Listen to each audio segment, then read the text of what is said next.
2 दिन में दो बार चीनी सेना को पीछे खदेड़कर पहले तो भारत के जवानों ने युद्ध की दृष्टि से अहम ब्लैक टॉप पर कब्जा किया और अब ये खबर है कि भारतीय सेना ने फिंगर 4 एरिया को भी चीनी सेना से खाली कराकर वहां पर अपना कब्जा जमा लिया है। बता दें कि चीनी सेना पिछले 3 महीने से भारतीय सीमा के 15 किलोमीटर अंदर घुस चुकी है और कब्जा कर बैठी है। हालांकि चीन का कहना है कि चीनी सेना अपनी सीमा में है, परंतु भारत की सीमा पर तैयारियों और लद्दाख के हालात से ये तय होने लगा है कि भारत चीनी सेना को भारतीय जमीन से पूरी तरह से पीछे ढकेलने के लिए बड़ी कार्रवाई कर सकता है, जिससे युद्ध जैसे हालात बन सकते हैं। आइए देखते हैं कि भारत ने क्या क्या तैयारियां की हैं, जिससे ये अनुमान लगाया जा रहा है कि भारत चीनी सेना को भारतीय जमीन से पूरी तरह से पीछे ढकेलने के लिए बड़ी कार्रवाई कर सकता है। तो दोस्तों वीडियो में लास्ट तक मेरे साथ बने रहिए। 29 अगस्त की रात की घटना के बाद सेना ने लद्दाख में 1597 किलोमीटर लंबी वास्तविक नियंत्रण रेखा पर सीमा को सुरक्षित करने के लिए अपनी पोजीशन बदल ली है और अपने पोजीशन को पहले से और मजबूत कर लिया है।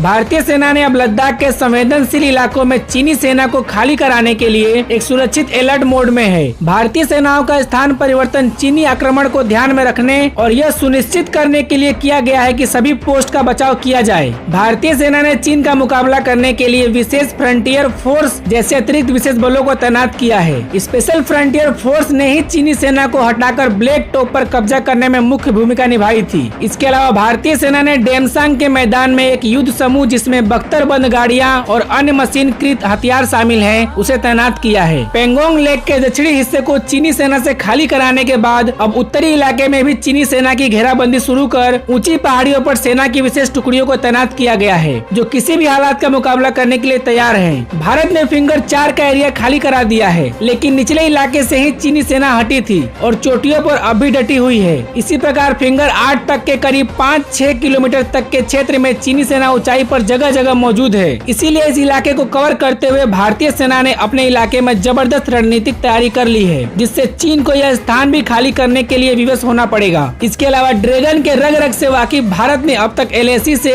अपनी सेना की तैनाती में कमी नहीं की और करीब 40,000 जवान सीमा पर मुस्तैद हैं। इसके अलावा अभी के लिए श्रीनगर और लेह के बीच के राजमार्ग को आम लोगों के लिए बंद कर दिया गया है, ताकि इसका इस्तेमाल सैनिकों और उसके वाहनों के लिए हो सके। साथ ही दक्षिणी पेंगोंग त्सो से नागरिकों को सुरक्षित स्थान पर पहुंचाया गया, यानी चीन से भिड़ंत हो तो नागरिकों को कोई नुकसान न हो। इसके अलावा खुफिया रिपोर्ट है कि चीनी सेना नए इलाकों में घुसपैठ का प्रयास कर सकती है, इसीलिए चीन सीमा पर निगरानी के लिए सुरक्षा बल ITBP को भी हर पोस्ट पर पूरी तरह अलर्ट मोड पर रखा गया है। साथ ही चीन के अलावा नेपाल और भूटान सीमा पर भी तैनात सुरक्षा बलों को सतर्क रहने को कहा गया है। भारतीय खुफिया एजेंसियों का अमेरिकी खुफिया एजेंसी से भी समन्वय बना हुआ है, ताकि चीन की ओर से किसी भी हलचल पर नजर रखी जा सके। साथ ही चीन, भूटान और नेपाल सीमा पर सभी जगहों पर ITBP की तरफ से comprehensive integrated border management system लगाया गया है। साथ ही इलेक्ट्रॉनिक सर्विलांस सिस्टम में कई अलग तरह के इलेक्ट्रॉनिक गैजेट्स लगाए जा रहे हैं, ताकि चीन की हरकतों को बारीकी से देखा जा सके। इनमें night vision device, drone, Lord's radar system, thermal imager, PTZ camera आदि को शामिल किया गया है। साथ ही SSB की 30 कंपनी यानी